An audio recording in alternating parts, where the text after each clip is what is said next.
తిరుమల శ్రీవారిని మంత్రి అనగాని సత్యప్రసాద్ దర్శించుకున్నారు. ఉదయం తుడా చైర్మన్ డాల దివాకర్ రెడ్డితో కలిసి కుటుంబ సమేతంగా శ్రీవారిని దర్శించుకుని మొక్కులు చెల్లించుకున్నారు. వీరికి ఆలయ అధికారులు ఘన స్వాగతం పలికారు.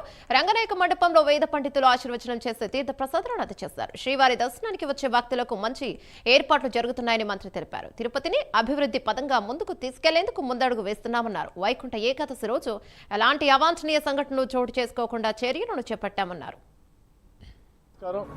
ఈరోజు దేవదేవుడు వెంకటేశ్వర స్వామి యొక్క ఆశీస్సుల కోసం ఈరోజు తిరుమల దర్శించుకోవడం జరిగింది.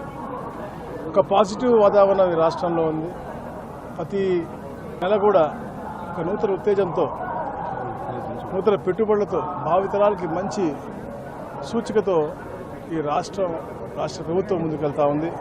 మొన్న లాస్ట్ మంత్ మనం చూసాము సిఐఐ సమ్మిట్ విశాఖపట్నంలో పెద్ద ఎత్తున సక్సెస్ అయ్యి దాదాపుగా 12 లక్షల కోట్ల రూపాయలు పెట్టుబడులు పెట్టి మళ్ళీ అలాగే 15 లక్షల మందికి ఉపాధి కల్పించే విధంగా అలా ప్రతి నెల కూడా ఇలాంటి పెట్టుబడులు రావడం నిజంగా చాలా మంచి వాతావరణం. అలాగే ముఖ్యంగా 3 జోన్లుగా విభజించి రాష్ట్రాన్ని విశాఖపట్నం జోన్గా, సెంట్రల్ జోన్గా, మరి రాయలసీమ జోన్గా, మరి ముఖ్యంగా రాయలసీమ జోన్కి తిరుపతి సెంట్రిక్గా ఎన్నో అభివృద్ధి కార్యక్రమాలు, విద్యా సంస్థలు, అలాగే స్పిరిచువల్ సెంటర్గా తయారు చేయాలని చెప్పేసి ఏదైతే ముఖ్యమంత్రి గారి కాంక్ష ఉందో దాన్ని ఉద్దేశించుకుని కూడా ఈరోజు కింద డిఆర్సీ మీటింగ్లో అధికారులు ముఖ్యంగా తుడా చైర్మన్ గారిని అందరూ కూర్చోబెట్టుకుని ఒక వే ఫార్వర్డ్ తిరుపతిని ఎలా అభివృద్ధి చేయాలి, ఎలా అందరికీ కూడా వస్తే దర్శనంతో పాటు ఫ్యామిలీ 2-3 రోజులు ఇక్కడ ఎంటర్టైన్ చేయడం కోసం కావాల్సిన ఎకో సిస్టమ్ కూడా తప్పకుండా ఏర్పాటు చేయాలని చెప్పేసి కూడా గౌరవ ముఖ్యమంత్రి గారు చేస్తూ ఉన్నారు.